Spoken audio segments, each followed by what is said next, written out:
Trump पर क्यों fire हो गए जेलेंस्की? पुतिन के बाद ट्रम्प से जेलेंस्की का बदला। पुतिन को चैलेंज करेगी यूरोप की सेना।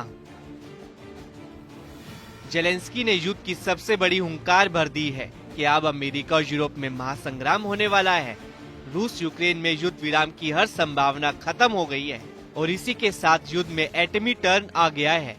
म्यूनिक कॉन्फ्रेंस के बाद जेलेंस्की ने ट्रम्प का प्रस्ताव अस्वीकार करते हुए युद्ध विराम करने से साफ मना कर दिया है।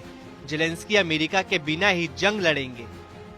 जेलेंस्की ने अमेरिकी राष्ट्रपति ट्रम्प को साफ शब्दों में कहा कि पीठ पीछे होने वाला समझौता उन्हें मंजूर नहीं है। जेलेंस्की ने घोषणा कर दी है कि यूक्रेन और यूरोप एक साथ आएंगे, नाटो जैसी सेना बनाएंगे और इसके बाद रूस से अंतिम सांस तक जंग लड़ी जाएगी। तो सवाल यही है कि क्या म्यूनिक कॉन्फ्रेंस का परिणाम अमेरिका और यूरोप में महासंग्राम के रूप में सामने आने जा रहा है? म्यूनिक कॉन्फ्रेंस के मंच से यूक्रेनी राष्ट्रपति व्लादिमीर जेलेंस्की के ये 4 बड़े ऐलान इस बात के प्रमाण है कि यूक्रेन युद्ध की आग शांत होने की बजाय और भड़कने जा रही है। युद्ध की ये आग महायुद्ध में बदलने जा रही है। इस युद्ध का विस्तार यूरोप तक होने जा रहा है। यूक्रेन ने इसकी तैयारी कर ली है। जेलेंस्की का ऐलान यही संदेश दे रहा है। जेलेंस्की ने रूस और अमेरिका की शर्तों पर सीज फायर करने से साफ मना कर दिया है। इसका मतलब ये हुआ कि ये युद्ध हाल फिलहाल में खत्म नहीं होने जा रहा।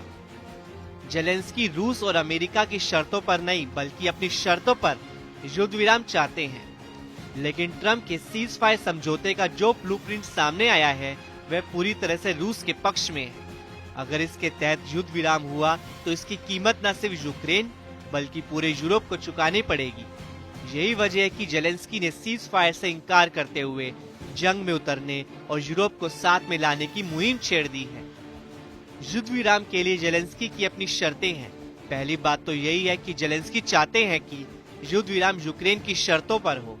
दूसरी शर्त है कि युद्ध विराम में यूक्रेन के हितों का ख्याल किया जाए। जेलेंस्की चाहते हैं कि रूस ने यूक्रेन की जिन जमीनों पर कब्जा कर रखा है उसे वापस करे। इतना ही नहीं, रूसी सेना यूक्रेन के इलाकों को पूरी तरह से खाली करे। जेलेंस्की की मांग है कि यूक्रेन को नाटो में शामिल किया जाए।